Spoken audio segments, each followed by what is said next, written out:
assuming Edie and TJD both play up to their level, which obviously that would be the number one decider. I think this game's a lot in the hands of Indiana's freshman point guard, Jalen Hood-Schifino. Yep. He's been great. He's been Indiana's second highest scorer this season. But realistically, in the games they lose, it's when he plays poorly. Their loss against Rutgers, he was out wholly. Yeah. And this Tuesday against Maryland, he shot 1 for 14. Yeah, meanwhile, against Ohio State, he put up, I think, 12, 15 maybe in the first half. Yeah. So if he shoots the ball well, I think Indiana wins. I think the home crowd gets them rolling. Let's get to the Big 12, best conference in college basketball. Kansas at Iowa State. Who are you taking? I think this could be a very, very good game. I'm going to have to go with the Kansas Jayhawks here. I mean, I know that they lost 3 games, but they counteracted those 3 losses with 2 wins back-to-back versus Kentucky and Kansas State. Both those wins, I think, are pretty impactful for them. As much as I've liked what Iowa State's had, I like Caleb Grill a lot. I like how he talks. I like that he's a good shooter. I think Jalen Wilson, who's been one of the best players in the country, will lead the Jayhawks to a big win here. And Kansas really impressed me in that game against Kentucky. Kentucky's not good by any means, but showed they could really get the job done on the road. Sure. And in this road environment, it made me want to pick Kansas. However, Iowa State, although they lost to Texas Tech, they blew a big lead. And I think at home, you don't blow leads like that. As you said, Caleb Grill's a great three-point shooter. If he shoots the ball like I thought he would, then it gives it to him. But Iowa State's been really shaky lately, especially I think last Saturday they lost to Mizzou. So I think Iowa State, though, takes it, getting the home court. But if any team's going to go win decisively on the road, it's going to be Kansas. They're on fire. Yeah, for sure. Next game, we're going to go to, or stay in the Big 12. Texas versus Kansas State. Do you want me to start it? Or do you want me to start? I got it. So I watched Texas Baylor like through and through here. That was a really good game, fun to watch.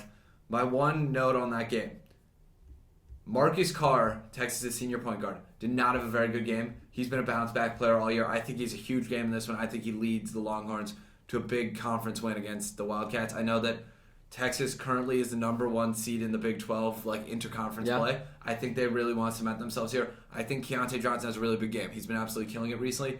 But I think overall Texas just has a level of depth that I don't know that Kansas State can compete with. You said you watched the Baylor-Texas game? Yeah. I did too, and Texas really impressed me. Yeah. Earlier on, Baylor was looking good, and I thought they'd win. But Texas just has so many scores. I really like Serge Jabari Rice. He's a stud. I wanted to shout him out. Yeah, he's an absolute stud. Timmy Allen, obviously the brother of, I think, Tommy Allen. I don't know. His brother dominated in the tournament last year from New Mexico State. But once again, the home team, Kansas State's coming off an embarrassing road loss at Kansas. But when you saw them play Kansas at home, they beat them. It was a tough, hard-fought game, but they were the better team.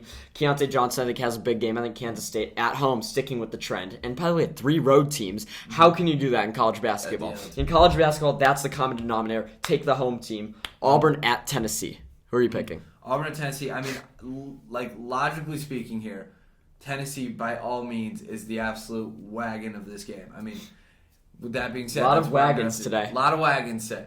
Tennessee there's a reason they're the number 2 seed. They've beat some great teams. They beat the Texas Longhorns. Yeah. At very home. recently at Last home. Saturday. Their only losses really, I mean, they lost to Kentucky, which was a bad loss for them. I did not think they were going to lose that game. They lost to Colorado, and they lost to Maryland, not Maryland. And Arizona's 13 seed. So yeah, I think that they've had some like key losses, but there's a reason they are where they are right now.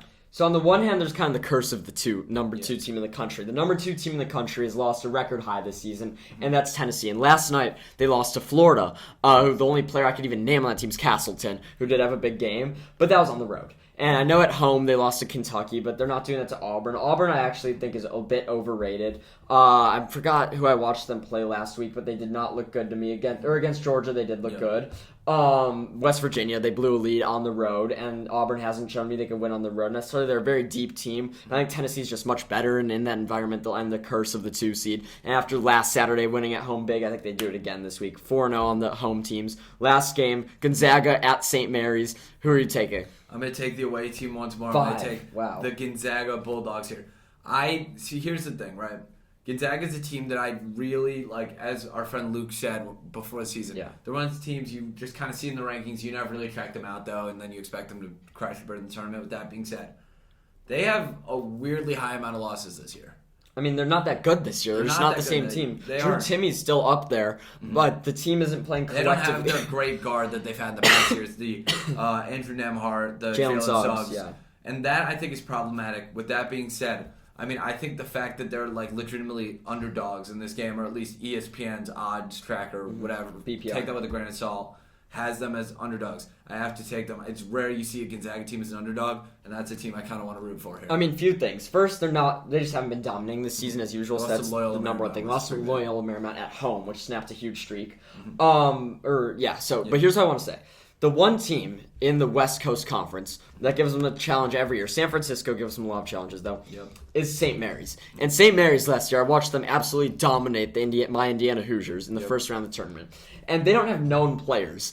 They just have a stack of guys who are all kind of clones of each other. I feel like they always have a lot of like Australian guys who play collective basketball, and they play good. They're a well-coached team. I know with St. Mary's, just looking at I haven't watched them this year. I'll admit it, I haven't watched them. But knowing that they have that every year, and they do have a good record, and they are being recognized, makes me know that they are following that method successfully. So when they're doing that, when they're playing at home, when I've watched a lot of Gonzaga, and they haven't looked good, I will take St. Mary's out all day. That's complete opposite on 5 picks. Never expect that. I give myself a huge edge just by taking the home teams. They should always be favored. My Indiana Hoosiers will beat Purdue this weekend.